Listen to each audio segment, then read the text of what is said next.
He could remember every face, every second, every detail of that night, but he couldn't remember how to prove he wasn't the one who pulled the trigger. Now, at 19, behind bars, Daniel had only one weapon left, his mind. Daniel sat on the cold concrete floor of his cell, eyes closed, replaying that night for the 1000th time. Frame by frame. Second by second. The gift that had once made him exceptional in school, the eidetic memory that allowed him to recall textbooks, conversations, and moments with perfect clarity, had now become a prison within a prison. March 15th, 11:47 p.m. That's when everything fell apart. He'd been walking home from the library, his backpack heavy with borrowed books about neuroscience and cognitive psychology. The street was quiet. Too quiet.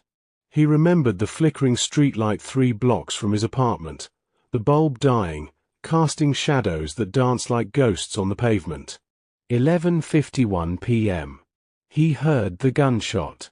It cracked through the silence like lightning splitting the sky. Daniel froze, his heart hammering against his ribs. His mind immediately began recording, the echo bouncing off brick walls, the smell of gunpowder mixing with rain-soaked asphalt, the distant sound of a car engine revving. He shouldn't have run toward it. But something, curiosity, stupidity, or the naive belief that he could help, pulled him forward. 11:52 p.m. He turned the corner into the alley. The body was already there. A man in a grey suit, face down, blood pooling beneath him like spilled ink. Daniel's breath caught. His photographic memory captured everything. The victim's left hand clutching a silver phone, a wedding ring on his finger, a small compass tattoo on his wrist. The brick wall beside him had a fresh bullet hole, fragments of red brick dust scattered below it. But it was the details his mind archived that would haunt him, the wet cigarette but 5 feet from the body, crushed under someone's heel. The faint smell of expensive cologne, cedar-based. The partial footprint in a puddle, size 11, distinctive tread pattern from a work boot. And then, the sound of sirens. 11:53 p.m. Blue and red lights flooded the alley.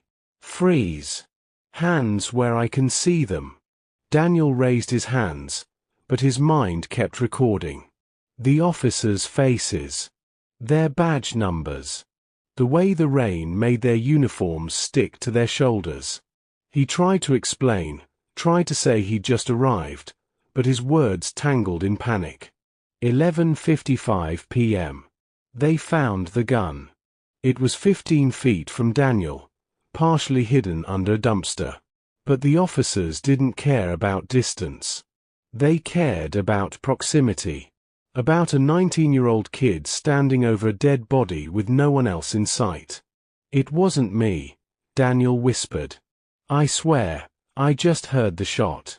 Save it for your lawyer, kid. The handcuffs clicked around his wrists, cold and final. But here's what Daniel saw that the officers didn't. His eidetic memory had captured something crucial in those frantic seconds before the police arrived. Something small. Something everyone else would miss. On the fire escape above the alley, 3rd floor, rusted ladder, broken railing, there'd been movement. A shadow pulling back. A figure disappearing through a window. Daniel had looked up for only half a second, but his mind had frozen the image like a photograph, a man's silhouette, broad shoulders, wearing a dark jacket. And on his left hand, as he gripped the windowsill, a distinctive ring. Silver, with a red stone. Exactly like the one Daniel had seen earlier that night in the library, worn by the security guard who'd asked him what time they closed. Now, 6 months later, the cell smelled like rust and desperation. Daniel had been assigned to cell 47 in county detention, awaiting trial. His public defender, an overworked woman named Ms. Reyes who juggled 40 cases at once, had told him the evidence was circumstantial but damning. No witnesses, she'd explained during their 15-minute consultation. No surveillance cameras in that alley. And your fingerprints on the dumpster where the gun was found. I touched it when I was trying to see what was there. Daniel had protested. I believe you, she'd said, though her eyes said something else. But belief doesn't win cases. Evidence does. Daniel lay on his bunk now, staring at the ceiling where someone had scratched the words, "Innocent doesn't mean free." His cellmate, Marcus, a man in his 40s serving time for drug possession, sat across from him playing solitaire with a worn deck of cards. "You gonna tell me what you're always doing?" Marcus asked, not looking up from his cards. "Every night. You close your eyes and move your fingers like you're typing." "What's that about?" Daniel hesitated. Trust was currency in here, and he'd learned quickly that sharing too much could cost you. But Marcus had covered for him twice already, once when a gang member tried to steal his dinner, and once when another inmate accused him of snitching to the guards. "I'm remembering," Daniel finally said. "Remembering what?" "Everything. The night I was arrested. I have this condition. Eidetic memory. Photographic recall.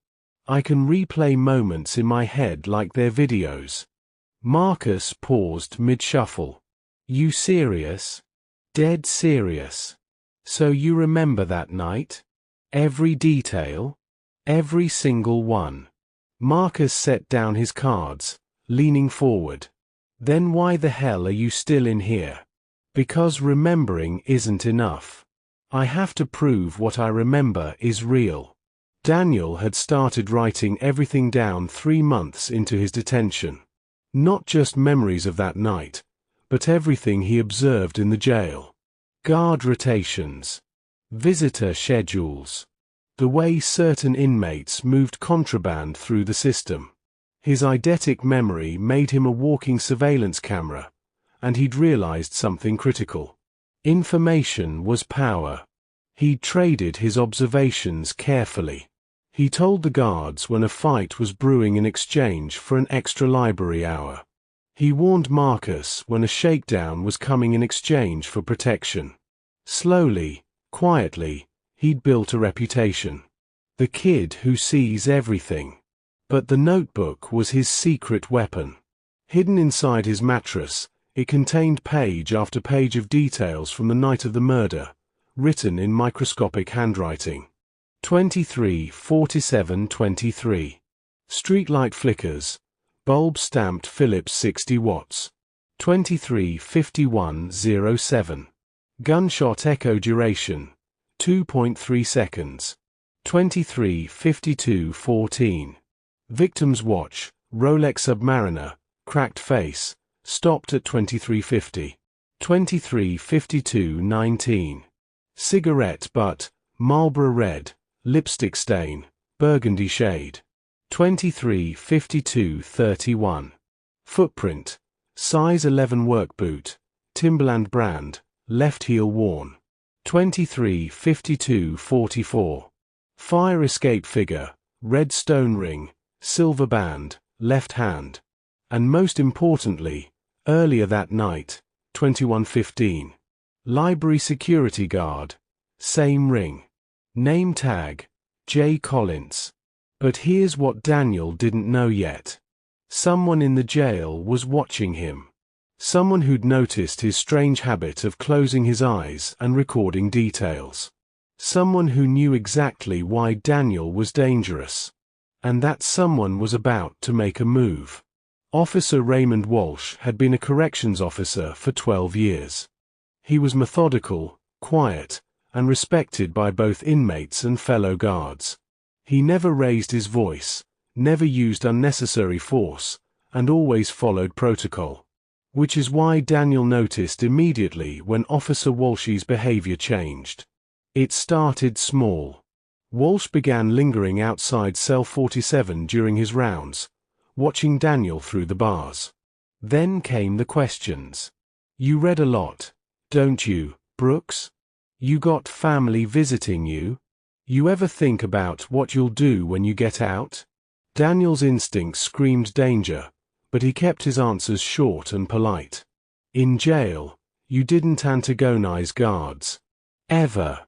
But on the 43rd night, Walsh did something that made Daniel's blood run cold. He asked about the notebook. Heard you write a lot, Walsh said casually, leaning against the cell door. What's in that book of yours? Daniel's heart stopped. No one knew about the notebook except Marcus. Which meant, he glanced at his cellmate, who suddenly found the floor very interesting. Just journal stuff, Daniel said carefully. Helps me cope. Walsh smiled. It didn't reach his eyes. Mind if I take a look? It wasn't really a question. Daniel made a split-second decision that would change everything. Actually, Daniel said slowly, I'd like to show it to my lawyer first. It's about my case. Walsh's smile faded. Your lawyer, her? Yeah. Ms. Reyes. She's coming tomorrow. A long silence stretched between them. Finally, Walsh nodded. All right, Brooks.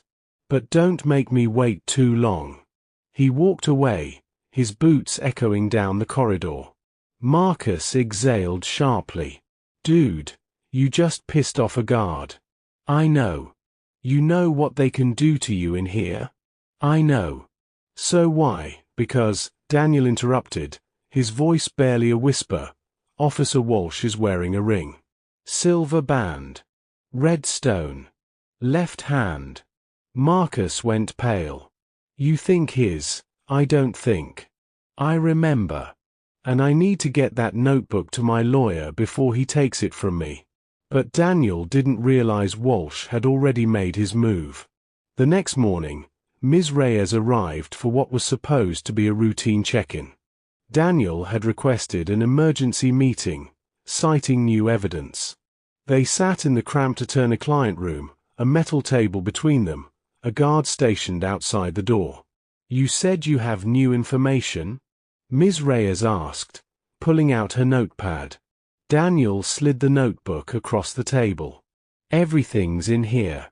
Every detail from that night. But there's something else, something I didn't realize until recently. He explained about the ring. About the security guard at the library. About Officer Walsh. Ms. Reyes flipped through the notebook, her expression shifting from skepticism to surprise to something that looked almost like hope. Daniel, this is incredibly detailed. But we need to verify. The security guard's name is Jay Collins, Daniel interrupted. He works at the university library. Check the employment records. Check if he matches the description of the figure on the fire escape. And check if he has any connection to the victim. Ms. Reyes was quiet for a long moment. Then she looked up, and for the first time since they'd met, she smiled. I'll need 48 hours. Can you keep this notebook safe until then? Daniel nodded. But as he walked back to his cell, flanked by a guard he didn't recognize, a cold feeling settled in his stomach. Something was wrong.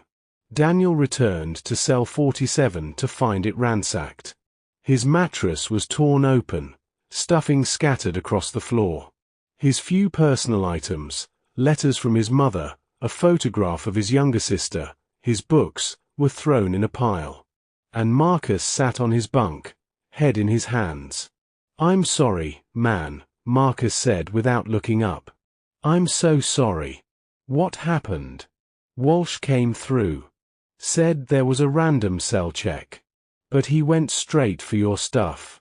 He knew exactly where to look. Daniel's heart sank. The notebook, I couldn't stop him. He found it. Took it. For the first time since his arrest, Daniel felt true fear. Not fear of prison. Not fear of conviction. Fear that the truth would disappear before anyone could see it. But then Marcus said something that changed everything. But I got pictures. Daniel spun around. What? Marcus pulled out a contraband cell phone from inside his waistband, a miracle in itself. Before Walsh found it, I photographed every page. 63 pages. Every word. Every detail. It's all here. Daniel could have cried. How did you protected me in here, man. More than once. I owed you. Marcus handed over the phone. Now what? Daniel's mind raced. He had the evidence. He had the memory. He had the connection between Collins and Walsh. But he was still trapped in cell 47 with a corrupt guard who now knew exactly what Daniel remembered. He needed a new plan. And then, as if the universe was listening, the opportunity arrived.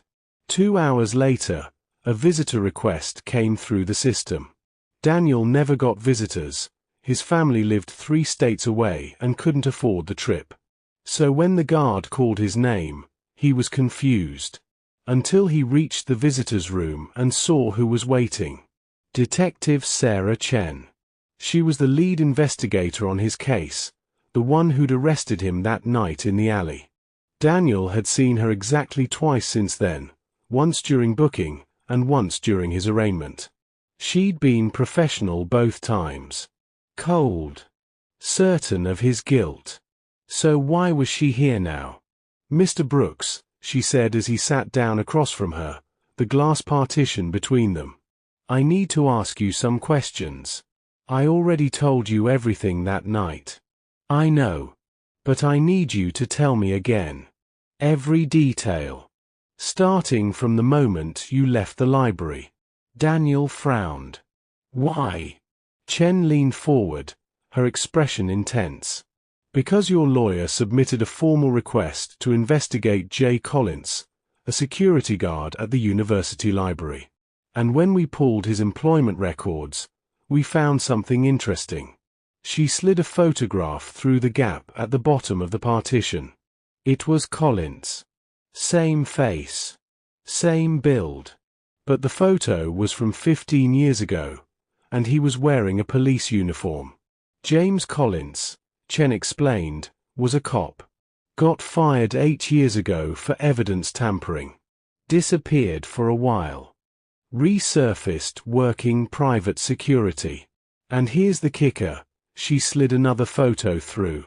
The victim. Marcus Brennan. He was the internal affairs investigator who got Collins fired. The pieces were falling into place. But the biggest shock was yet to come. Daniel stared at the photos, his eidetic memory pulling up every detail from that night. Collins. The ring. The fire escape. The victim, Brennan, who destroyed Collins's career. This was revenge, Daniel said quietly. We think so. But we can't prove it. Collins has an alibi, says he was at work until midnight. The library's timestamp system backs him up. He left, Daniel said immediately. I saw him leave. When? Daniel closed his eyes, replaying the memory. 22:47. He told another guard he was taking his break. I remember because I was checking out books, and he walked past me. I noticed his ring because it caught the light. Can you testify to that? Yes. But there's more. Daniel opened his eyes. Officer Walsh, a guard here, is connected to Collins somehow. He tried to confiscate my notebook. The one where I wrote down everything I remembered. Chen's expression darkened. Raymond Walsh?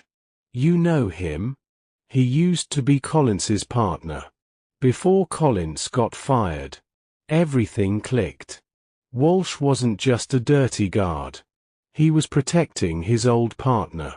And he'd been planted in the jail to keep Daniel quiet. Chen left with a promise to investigate Walsh and to get a warrant for Collins's phone records and DNA. But Daniel knew time was running out.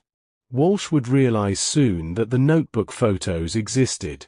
And when he did, Daniel had to move first.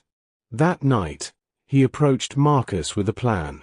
We need to get Walsh on record, Daniel said. Admitting he knows Collins. Admitting he's protecting him. And how do we do that? We make him think I'm a threat. Marcus shook his head. That's suicide, man. Not if you're recording it. Over the next 3 days, Daniel carefully baited the trap. He made sure Walsh overheard him talking about new evidence. He mentioned Chen's visit loudly in the common area.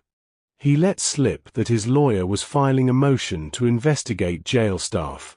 And on the 4th night, Walsh took the bait. He came to cell 47 after lights out, when most guards were on the other side of the block. He didn't say anything at first, just stood outside the bars, staring at Daniel. "You're making a big mistake, Brooks," Walsh finally said. "Am I? You think you're smart.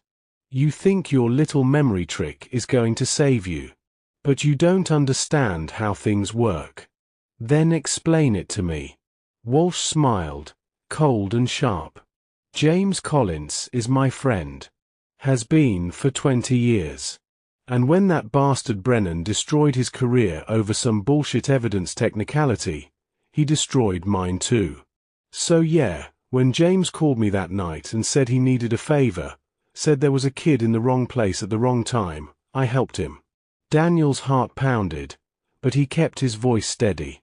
"You planted evidence. I made sure the story held together. Gun near you. Gunpowder residue.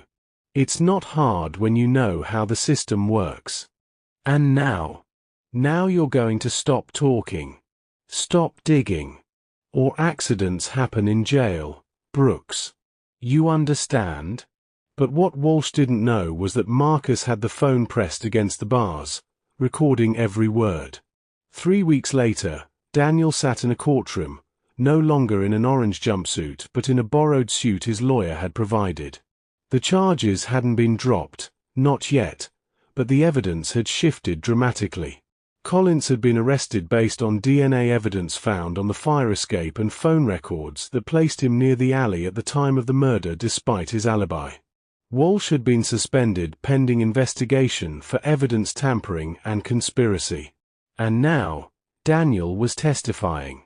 "Mr. Brooks," the prosecutor said, "can you tell the court what you remember from the night of March 15th? Daniel took a breath. Then, for the next 40 minutes, he recounted every detail. The flickering street light. The gunshot at 23:51:07. The victim's Rolex stopped at 23:50. The cigarette with burgundy lipstick. The size 11 Timberland boot print. And the man on the fire escape. The ring. The shadow disappearing into the window." The jury listened in stunned silence as Daniel's eidetic memory painted a picture so vivid, so precise, that it was impossible to dismiss as fabrication. "And you're certain," the defense attorney challenged during cross-examination, "that you saw this ring earlier that night on Mr. Collins?" "Yes." "And you're certain it was the same ring you saw on the fire escape?" "Yes." "Silver band, red stone, likely a ruby or garnet, set in an antique mounting. I saw it at 21:15 when Mr. Collins walked past me in the library, and I saw it again at 23:52 on the hand gripping the fire escape window. But you could be mistaken, I'm not." The certainty in Daniel's voice cut through the courtroom. And then came the moment that sealed the case. Ms. Reyes stood and addressed the judge. "Your Honor, the defense would like to submit Exhibit F, a recorded confession from Officer Raymond Walsh, implicating both himself and James Collins in evidence tampering and conspiracy to commit murder." The recording played. Walsh's voice filled the courtroom, cold and clear. "James Collins is my friend. When James called me that night and said he needed a favor, said there was a kid in the wrong place at the wrong time, I helped him." The room erupted. The judge called for order. And Daniel, for the first time in 6 months, allowed himself to hope. The charges were dropped on a Thursday morning. Daniel walked out of the courthouse into blinding sunlight, his mother and sister waiting on the steps. They hugged him so tightly he could barely breathe, and for once, he didn't try to memorize the moment. He just lived in it. Ms. Reyes shook his hand before leaving. You did something remarkable in there, Daniel. Most people wouldn't have survived what you went through. I had help, Daniel said, glancing back at the courthouse where Detective Chen was escorting Collins in handcuffs. Still, Reyes said, your memory saved your life. Don't forget that. Daniel smiled faintly. I couldn't forget if I tried. But even as he walked away, one question lingered. That night, back in his childhood bedroom, strange and familiar all at once, Daniel couldn't sleep. He kept replaying the trial. The evidence. The testimony. The look on Collins's face when the verdict was read. And then he remembered something else. During the trial, when they'd shown the photo of Collins from 15 years ago, Daniel's eidetic memory had flagged a detail he'd missed at the time. In the background of the photo, barely visible, was another officer. Young. Lean.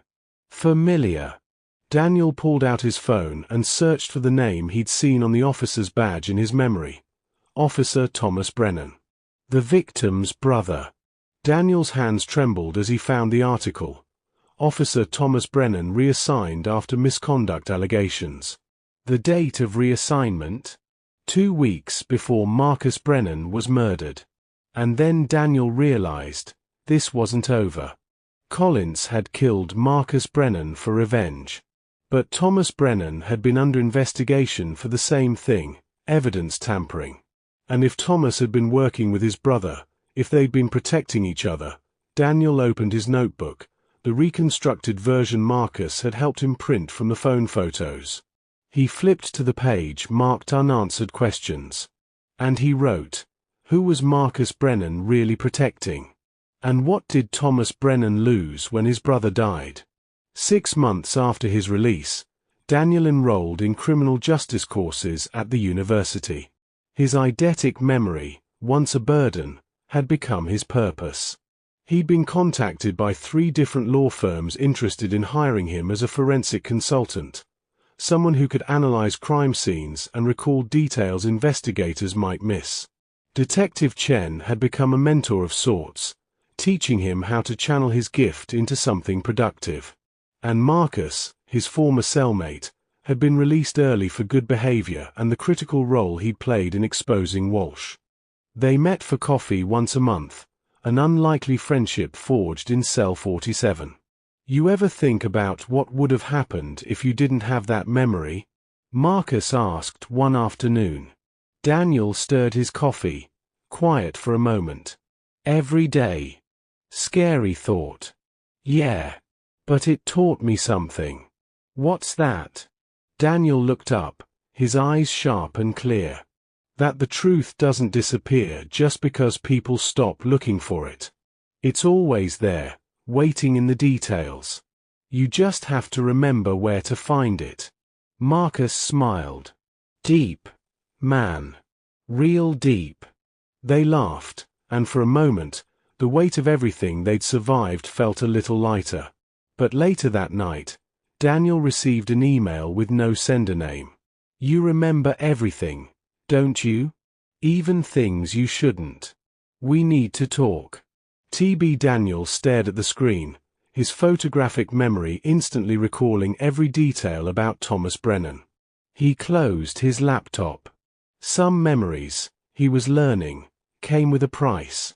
And some truths were more dangerous than the lies they replaced. The end, or is it? Daniel's story ends here, but his mind never forgets. Every detail, every face, every moment is there, recorded and preserved. And sometimes remembering, being your only weapon, is enough to survive. But sometimes remembering chains you to a past you can never escape. Daniel is free. But is he really free? Or has he just moved to another cell to solve a bigger mystery? The answer is somewhere in his mind, hidden among millions of other memories, waiting to be called upon. Because Daniel Brooks remembers everything. Everything. And that is both his power and his curse.